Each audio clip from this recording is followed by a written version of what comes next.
Welcome बच्चा party आपके अपने चैनल इजी लर्निंग में। बच्चों, आज सभी हम पढ़ेंगे खान पान की बदलती तस्वीरें।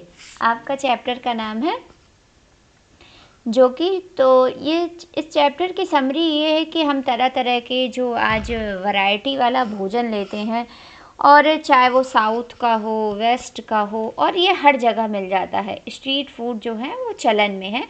तो इसमें लेखक ने कुछ आपको ये भी बताया है कि क्या इसके फ़ायदे हैं और क्या इसके नुकसान हैं। बेसिकली ये एक निबंध है। जैसे हिंदी गद्य तमाम विधाओं में लिखा जाता है, जैसे कुछ कहानियाँ होती हैं, नॉवेल होते हैं और एकांकी होती है। तो ये क्या है, ये आपका निबंध है जिसे प्रयाग शुक्ल जी ने लिखा हुआ है। चलिए फिर हम लोग पढ़ते हैं। पिछले 10-15 वर्षों में हमारी खान पान की संस्कृति में एक बड़ा बदलाव आया है। इडली, डोसा, बड़ा सांभर, रसम अब केवल दक्षिण भारत तक सीमित नहीं है। ये उत्तर भारत के भी हर शहर में उपलब्ध हैं, और अब तो उत्तर भारत की ढाबा संस्कृति लगभग पूरे देश में फैल चुकी है। जो लेखक प्रयाग शुक्ल जी हैं, जो निबंधकार हैं, वो ये बताना चाह रहे हैं कि जो खान पान की संस्कृति है, क्या है कि पहले कुछ वर्षों में तेज़ी से बदल गया है। अब आपको अगर इडली, डोसा, सांभर खाना है तो इसके लिए आपको साउथ जाने की ज़रूरत नहीं है, क्योंकि वहाँ का स्पेसिफ़िक कल्चर है, वहाँ का स्पेसिफ़िक फूड है। उसके लिए ज़रूरी नहीं आपकी साउथ जाए। अब आपको ये आपके नॉर्थ इंडिया में भी आसानी से कहीं भी कुछ भी आसानी से क्या है आपको अवेलेबल हो। और आप कोई भी कंट्री के किसी भी भाग में रहता है कोई भी व्यक्ति, लेकिन उसकी जो व्यंजन में विविधताएं हैं वो उसको हर जगह मिल जाती हैं। ठीक है, आप कहीं भी हो, उत्तर भारतीय रोटी, दाल, साग आपको मिल ही जाएंगे। सॉरी। फास्ट फूड आजकल बच्चा परिचित है, जैसे कि नाम से ही पता चलता है। फास्ट, तेज़ी से फूड जो बहुत तेज़ी से बन जाए, मैगी वगैरह, ठीक है, का चलन भी बड़े शहरों में खूब बड़ा। इवन बड़े शहरों में ना कहिए, अब तो गाँवों में भी सबको पता है कि फ़ास्ट फूड क्या होता है, और इसका क्रेज बहुत है जो बढ़ गया है। इस फास्ट फूड में बर्गर, नूडल्स जैसी कई चीज़ें शामिल है। एक ज़माने में कुछ ही लोगों तक सीमित चाइनीज़ नूडल अब संभवतः किसी के लिए भी अजनबी नहीं रहे हैं। सच बात है कि ये जो नूडल्स हैं, जो लोग आप लोग चाउमीन वगैरह खाते, इसमें भी कई तरीके के अब तो फ्लेवर आ गए। अब ज़रूरी नहीं है कि आपको चाइनीज़ नूडल खाने, आप उसके लिए चाइना जाए। बेसिकली कहीं भी आपके आसपास के एरिया में या बगल में जो स्ट्रीट फूड है, आप उसमें आसानी से वैरायटी वाले ये चीज़ें खा सकते हैं। 2 मिनट नूडल्स, मैगी, पता है ना आपको, पैकेट बंद रूप में तो कम से कम बच्चे, बूढ़े सभी परिचित हो चुके हैं। इस तरह नमकीन के कई स्थानीय प्रकार अभी तक भले मौजूद हो, लेकिन आलू चिप्स के कई विज्ञापित रूप तेजी से घर घर में अपनी जगह बनाते जा रहे हैं। देखिए, लेखक का कहना है, यहाँ पर प्रयाग शुक्ल जी कह रहे हैं बच्चा पार्टी की नमकीन भले ही कहीं का, जैसे कि फर्रुखाबाद की नमकीन बहुत फेमस है, और कई पर्टिकुलर अपनी जगह होती हैं, जैसे मलवा के पेड़े, कहीं की चाट। आपने भी अपने घर परिवार में सुन रखा होगा कि फला जगह का ये बहुत फेमस है ना। जैसे मुंबई लोग जाते हैं तो बड़ा पाव ज़रूर खाते हैं, है ना। तो ये भले, लेकिन क्या है कि स्थानीय रूप में जो उसका लोकल कल्चर है वहाँ मौजूद है। लेकिन आलू चिप्स, तमाम आपने आलू चिप्स के विज्ञापन देखे होंगे, लेज़ वगैरह के देखे हैं ना। तो क्या है कि जो विज्ञापन है वो भी क्या करते हैं, हमें अट्रैक्ट करते हैं। और बच्चा पार्टी आपने ये महसूस किया होगा कि ऐसी कई सी चीज़ें हैं जो आपके लिए उतनी ज़रूरी नहीं होती, लेकिन आप विज्ञापन से आकर्षित होकर उन चीज़ों को खरीद लेते हैं कि नहीं खरीद लेते, सही बता रहे। अगले हम लोग उसमें आते, पैरा में आते। गुजराती ढोकला, गाठिया भी अब देश के कई हिस्सों में स्वाद से लेकर खाए जाते हैं, और बंगाली मिठाइयों की केवल रस भरी चर्चा ही नहीं होती, वे कई शहरों में पहले की तुलना में अधिक उपलब्ध हैं। क्या कह रहे हैं, क्या कह रहे हैं इसमें कि आपको ज़रूरी नहीं है कि आपको ढोकला, फाफड़ा ये सब खाना हो तो गुजरात जाना पड़े। जो सारांश है इस पाठ का वो यही है कि आपको किसी स्पेसिफिक चीज़ को खाने के लिए, कोई जो खास चीज़ है उसको खाने के लिए किसी खास पर्टिकुलर जगह नहीं जाना, आपको अपने आसपास के एरिया में वो आसानी से अवेलेबल है। आपको बंगाली मिठाइयों का अगर टेस्ट लेना है तो आप क्या करेंगे, बंगाल जाने की कोई ज़रूरत नहीं है। यानी स्थानीय व्यंजनों के साथ ही अन्य प्रदेशों के व्यंजन पकवान भी प्रायः हर क्षेत्र में मिलते हैं और मध्यम वर्गीय जीवन में भोजन विविधता अपनी जगह बना चुकी है। भोजन विविधता, विविधता मतलब क्या होता है, वैरायटी होती है।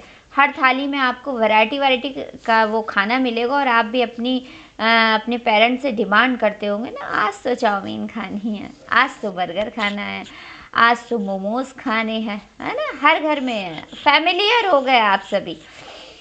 कुछ चीज़ें और भी हुई है, लेखक का कहना है कुछ चीज़ें और भी, मसलन अंग्रेजी राज तक जो ब्रेड केवल साहबी ठिकानों तक सीमित थी, मक्खन ब्रेड, वही वाली ब्रेड की बात करी जा रही। तब ब्रेड खाना अपने आप में क्या है, एलीट क्लास माना जाता था। अरे ये तो अंग्रेज लोग ही खा सकते, हम लोगों के लिए कहाँ, है ना। तो वो ब्रेड क्या है, आप लगता है आपको ऐसी कोई, अब ब्रेड कोई खा रहा है तो आपको ऐसा फील होता है कि बहुत खास आदमी है, नहीं ना। तो अब क्या है, ये वह कस्बों तक पहुंच चुकी है और नाश्ते के रूप में लाखों करोड़ों भारतीय घरों में सेकी व तली जा रही है। आप भी खाते होंगे मोस्टली ब्रेड वगैरह, खाते कि नहीं खाते। देखिए खान पान की लिखा है कि खान पान की इस बदली हुई संस्कृति से सबसे अधिक प्रभावित नई पीढ़ी हुई है, जो पहले के स्थानीय व्यंजनों के बारे में क्या है, बहुत कम जानती थी। जो और भी व्यंजन हैं उनके बारे में क्या है कि कम जानती थी।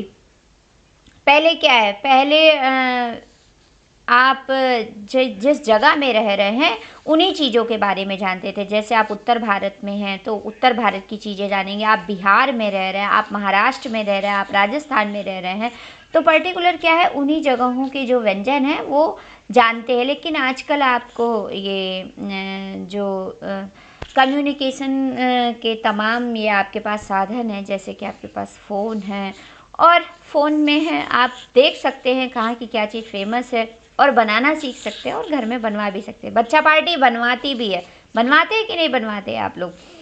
खान पान की इस बदली हुई संस्कृति का सबसे अधिक प्रभावित नई पीढ़ी हुई है, जो पहले के स्थानीय व्यंजनों के बारे में कम जानती थी पर कई नई व्यंजनों के बारे में बहुत कुछ जानती है।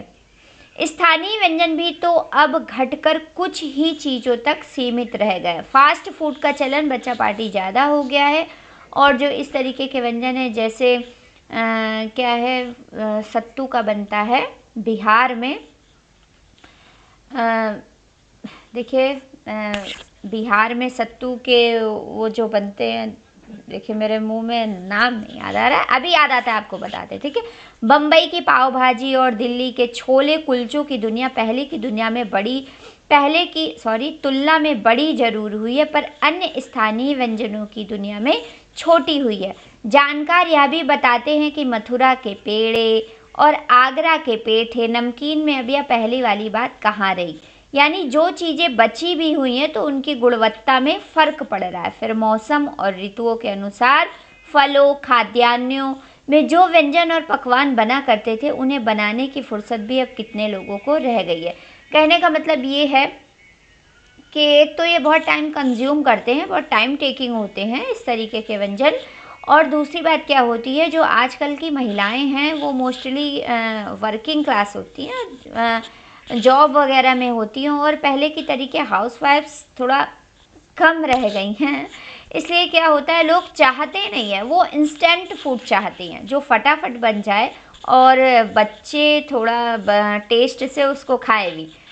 अब गृहिणियों या कामकाजी महिलाओं के लिए खरबूजे के बीज सुखाना, छीलना और फिर उनसे व्यंजन तैयार करना सचमुच दुस्साध्य है। दुस्साध्य मतलब बड़ा कठिन कार्य है, ठीक है।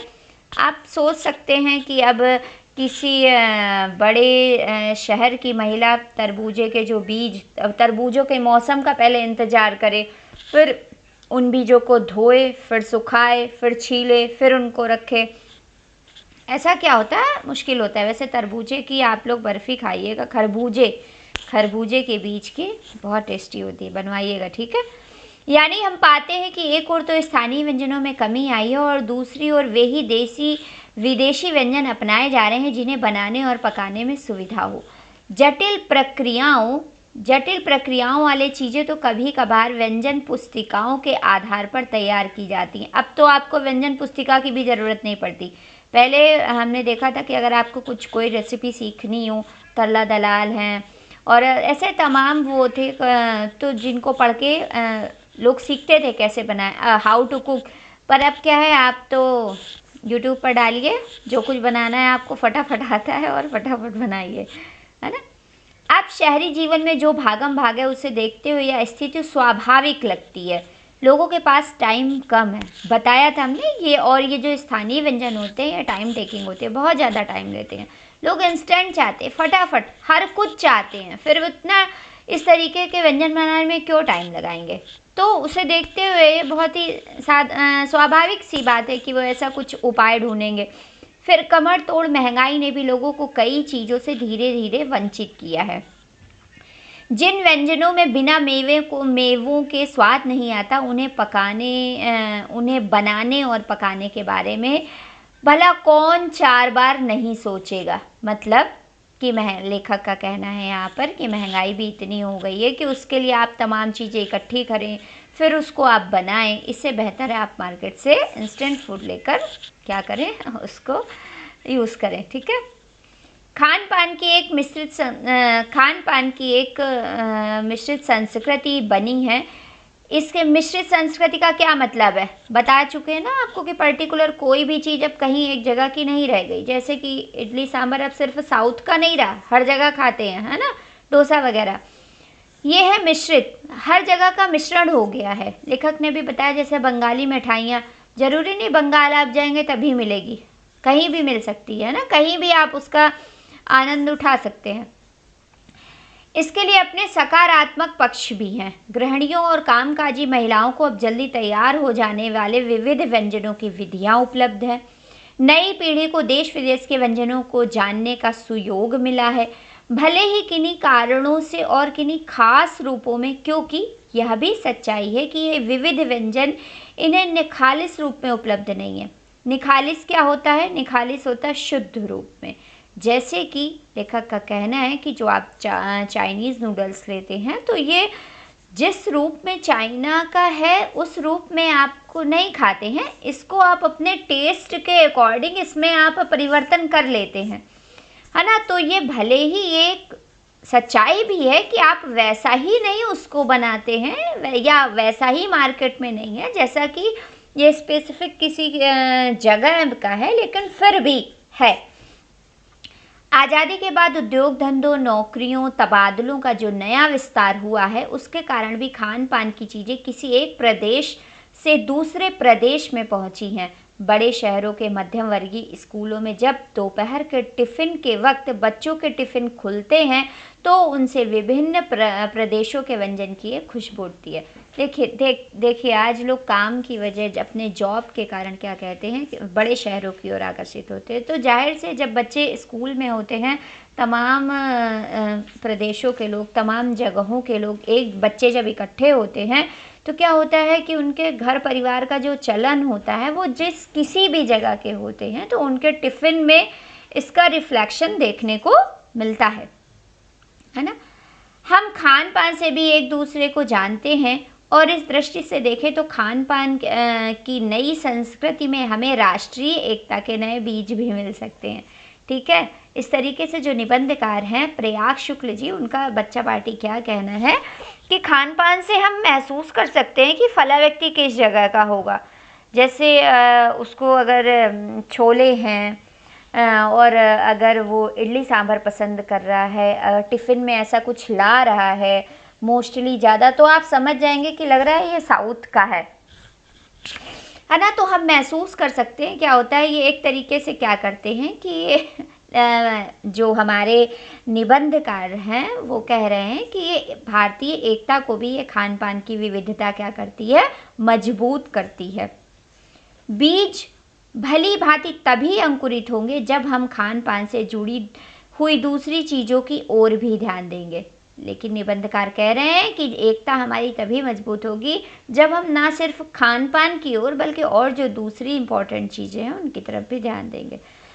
मसलन हम उस बोली, बानी, भाषा, भूषा आदि को भी किसी न किसी रूप में ज़्यादा जानेंगे जो किसी खान पान विशेष से जुड़ी हुई है। ठीक है, निबंधकार कह रहे हैं कि हम किसी के जो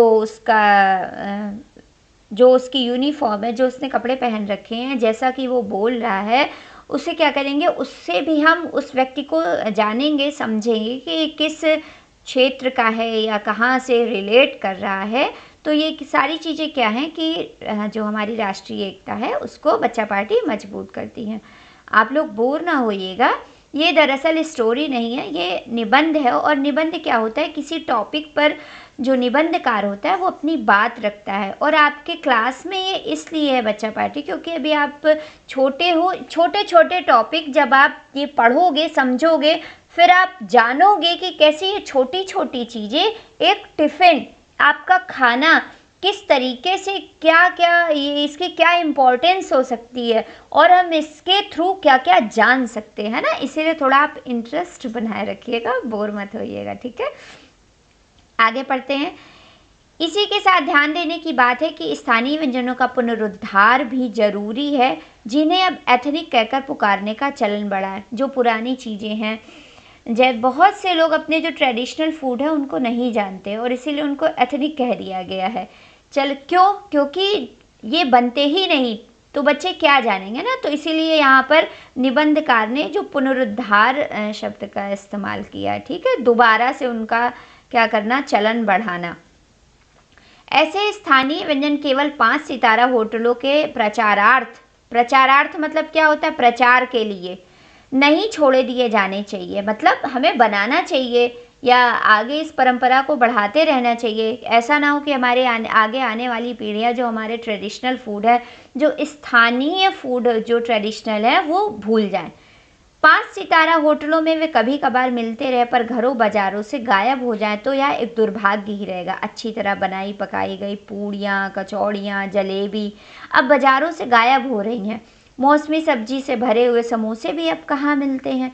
उत्तर भारत में उपलब्ध व्यंजनों की भी दुर्गति हो रही है। अब जो निबंधकार है, ये जो मिश्रित संस्कृति है, खान पान की जो मिश्रित संस्कृति है, इसके दूसरे पक्ष की ओर आपका ध्यान आकर्षित करा रहे हैं। और आप खुद भी महसूस करेंगे कि बच्चों अब पूड़ियाँ कचौड़ियाँ खाना किसी बच्चे को पसंद नहीं रहा। अब क्या करते हैं, आप भी जो इस तरीके के जो मिश्रित खान पान है, जैसे डोसा है, इडली है, चाउमीन है, बर्गर है, मोमोज है, तमाम चीज़ें वो खाना पसंद करेंगे। लेकिन जो ये ट्रेडिशनल फूड है, कोई किसी दाल की कचौड़ी है, किसी सब्जी की कचौड़ी है, वो खाना शायद ही कुछ ही बच्चे पसंद करते होंगे, है ना। तो ये क्या है, ये अच्छी बात नहीं है और हमें अपने खान पान को ये बचाकर चलना चाहिए, एथनिक नहीं बना देना चाहिए। अचरज नहीं है कि पहले उत्तर भारत में जो चीज़ें गली मोहल्लों की दुकानों में आम हुआ करती थी, बताइएगा आप कभी आप अपने घर में अपने पेरेंट्स से पूछिएगा कि पहले ऐसे क्या क्या चीज़ें थी जो आसानी से मिल जाती थी लेकिन अब वो नहीं मिलती हैं। ठीक है, हुआ करती थी, अब उन्हें खास दुकानों में तलाशा जाता है। यह भी एक कड़वा सच है कि कई स्थानीय व्यंजनों को हमने तथाकथित आधुनिकता के चलते छोड़ दिया है और पश्चिम की नकल में, यहाँ पर पश्चिम का मतलब क्या है बच्चा पार्टी, पश्चिम क्या है, आप मैप देखेंगे जो यूरोपियन कंट्री वो वेस्ट साइड है, तो उन्हीं के लिए कहा गया है कि पश्चिम की नकल में बहुत तेज़ी से ऐसी चीज़ें अपना ली जो स्वाद, स्वास्थ्य और सरसता के मामले में हमारे बहुत अनुकूल नहीं है। देखिए बच्चा पार्टी, अब लोग हलवा नहीं पसंद करते जो कि घी का बना होता है, आटे का बना होता है, जिसमें पौष्टिकता होती है। नाश्ते में बिल्कुल दलिया नहीं पसंद करते हैं, आप खुद हैं। तो इससे क्या है, आपका जो फिज़िक है, जो आपकी फ़िज़िकल एनर्जी है, वो क्या है, कम हो रही है। आप आटे का ऐड देखते हैं कि ये फला ब्रांड का खाना चाहिए, वो ऐसा है, लेकिन जो वास्तव में आटा है वो हमें फाइबर वाला ही खाना चाहिए। इस तरीके से जो आधुनिकता की दौड़ है, जो ये मीडिया का प्रचार प्रसार ने क्या किया है कि हमको एक तरीके से हम सबको, सिर्फ आपको नहीं बच्चा पार्टी, बड़े से बड़े लोग भी क्या है कि बरगला दिए गए हैं कि जो दिखाया जाता है वही सच है और वही सिर्फ आखिरी सच है। ऐसा नहीं है। मोटा अनाज जिन्हें घरों में भुला दिया गया है वो क्या है, मौसमी, जैसे जाड़े का है, गर्मी का है और बरसात का सीज़न है, तो उसके अनुकूल जो सब्जियां हैं, जो अनाज है, अगर हम वो खाते हैं तो हमारा जो शरीर है वो क्या है, स्वास्थ्य पर प्रतिकूल ये चीज़ें प्रभाव नहीं डालती, हमारा शरीर फिट रहता है। आप देखते हैं आजकल बच्चे, बहुत से बच्चे क्या होते हैं, ओवरवेट हो जाते हैं। क्यों? फास्ट फूड की वजह से, है ना। ये किसी को क्रिटिसाइज़ करना नहीं है बच्चा पार्टी। अगर आप हेल्दी खाना खाते हैं तो आपका जो माइंड है वो ज़्यादा वर्क करेगा, ज़्यादा डेवलप होगा, है ना। मोटे होने का मतलब ये नहीं है कि आप फिट है, इसका मतलब है अगर आप क्या है कि ऐसी चीज़ें ले रहे हैं जो आपकी जो बॉडी है बचपन में ही उसको एब्जॉर्ब नहीं कर पा रही और वो फैटनेस के रूप में आ रही है। इसीलिए आप सभी लोग ये फास्ट फूड वगैरह कम से कम लें, है ना। स्वाद सरसता, स्वाद के लिए जो अजीनोमोटो वगैरह इस्तेमाल करते हैं वो भी क्या है, बहुत हानिकारक है। बच्चा पार्टी, ये जो निबंध में है, लेखक ने आपको, निबंधकार ने आपको काफ़ी कुछ समझाया है, तो समझाना, बताना और इसीलिए आपको बताया है कि आप इन चीज़ों को थोड़ा गौर करें। आप छोड़ नहीं सकते, आप बच नहीं सकते, लेकिन कम कर सकते हैं, ठीक है। हो या भी रहा है कि खान पान की मिश्रित संस्कृति में हम कई बार चीज़ों का असली और अलग स्वाद नहीं ले पा रहे हैं। ऐसा होता है, कई चीज़ों को मिक्स करके बना दिया जाता है, तो जो किसी भी चीज़ का ओरिजिनल टेस्ट होता है वो हम समझ ही नहीं पाते हैं। अक्सर प्रीति भोजों और पार्टियों में एक साथ ढेरों चीज़ रख दी जाती है और उनका स्वाद गड्ढम गड्ढ होता रहता है। जब हम काफ़ी चीज़ें एक साथ टेस्ट कर लेते हैं या खा लेते हैं तो हमें किसी का भी स्वाद उसके स्वाद के अकॉर्डिंग हम फील ही नहीं कर पाते, है ना। खान पान की मिश्रित या विविध संस्कृति हमें जो कुछ चीज़ें चुनने का अवसर देती है, हम उसका लाभ प्रायः नहीं उठा रहे हैं। हम अक्सर एक ही प्लेट में कई तरीके के और कई बार तो बिल्कुल विपरीत प्रकृति वाले व्यंजन परोस लेना चाहते हैं।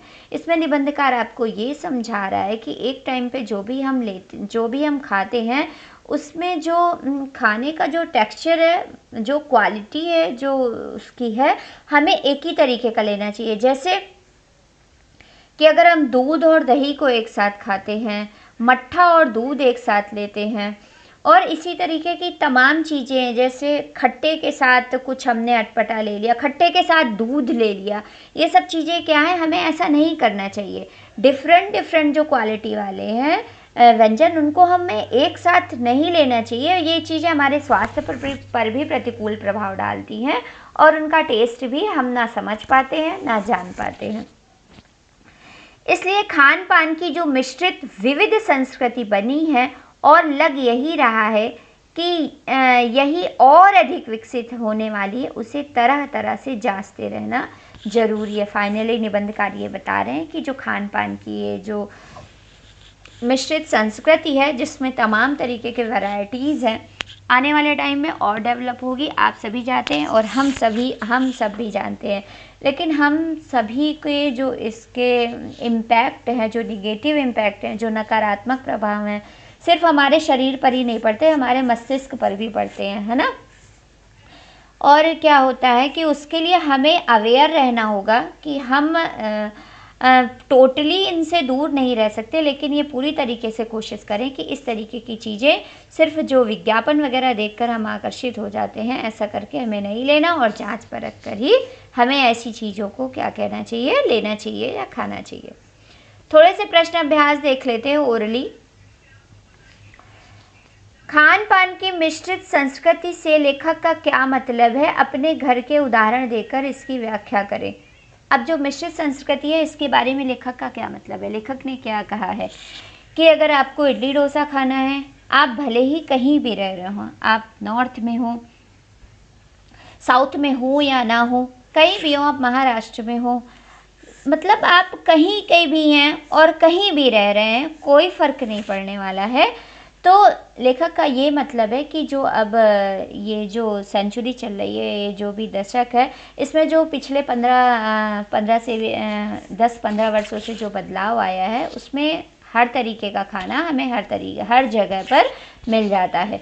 और अब आपको क्या करना है, अपने घर के उदाहरण देकर इसकी व्याख्या करना है। आप ज़रा बताइएगा, आपके घर में विविध संस्कृति में आप कहाँ के हैं और आपके घर में क्या डिफरेंट बनता है, ठीक है। दूसरा हम लोग देखते हैं, खान पान में बदलाव के कौन से फायदे हैं, फिर लेखक इस बदलाव को लेकर चिंतित क्यों हो गए हैं। फायदे ये हैं कि पहला फ़ायदा ये है कि आपको किसी भी स्पेसिफिक जो व्यंजन है उसको खाने के लिए पर्टिकुलर किसी खास जगह पर नहीं जाना पड़ता।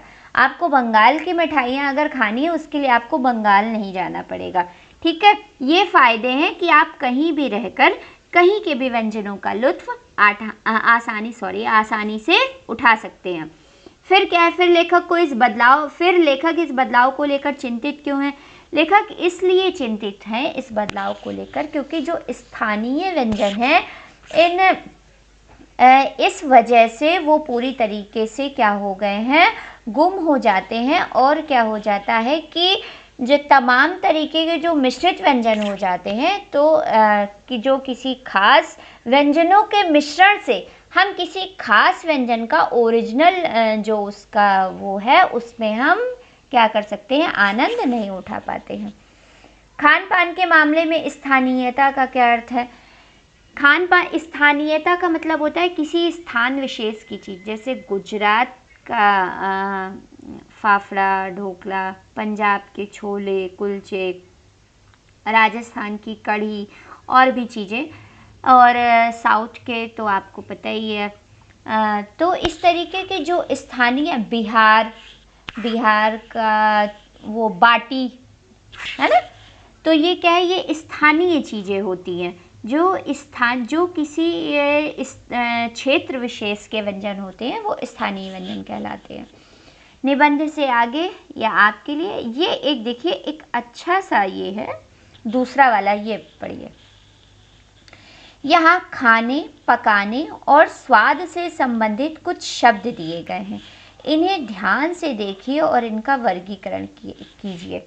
उबालना, तलना, भूनना, सेकना, दाल, भात, रोटी, पापड़, आलू, बैंगन, खट्टा, मीठा, तीखा, नमकीन और कसेला। इसमें आपको बताना है भोजन की कैटेगरी में इसमें क्या क्या आएगा, कैसे पकाया जाता है उसमें क्या क्या है। जैसे भोजन की कैटेगरी में क्या आ गया आपका, दाल, भात, रोटी, पापड़, है ना, आलू, बैंगन।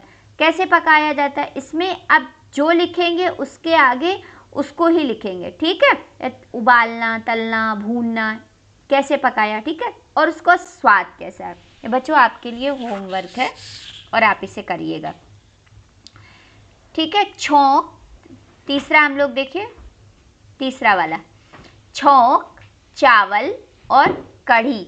आप सभी परिचित होंगे, जैसे छौंकना, दाल छौंकना, सब्जी में छौंक लगाना, कढ़ी, ये ऐसे व्यंजन है, आप सभी लोग फैमिलियर हैं, ठीक है। ये सब आपके लिए तस्वीर का खाका खींचे ये। चलिए हम लोग आगे देखते हैं, भाषा की बात, ठीक है। पहला देखिए, खान पान शब्द खान और पान दो शब्दों को जोड़कर बना है। खान पान शब्द में और छिपा हुआ है। जिन शब्दों के योग में और, अथवा, या जैसे योजक शब्द छिपे हों। योजक क्या होता है, ये जो बीच में आपके साइन लगा है डैश करके ऐसे, ये क्या होता है, ये योजक चिन्ह होता है, ठीक है। योजक शब्द छिपे हों उन्हें द्वंद्व समास कहते हैं, ठीक है। समास होता है, समास कई तरीके के होते हैं, जैसे अव्ययी भाव, द्वंद्व, बहुब्रीहि, है ना। तो जो द्वंद्व समास होता है उसकी यही पहचान होती है, खास कर उसमें करके योजक चिन्ह लगा होता है और उसको प्रायः हम और से क्या करते हैं, अलग करते हैं। नीचे द्वंद्व समास के कुछ उदाहरण दिए गए हैं, इनका वाक्यों में प्रयोग कीजिए और अर्थ समझिए। सीना पिरोना, भला बुरा, अच्छे से पता है कि फला ने हमें भला बुरा कह दिया, चलना फिरना, मेरे दादाजी चलने फिरने में असमर्थ हो गए हैं।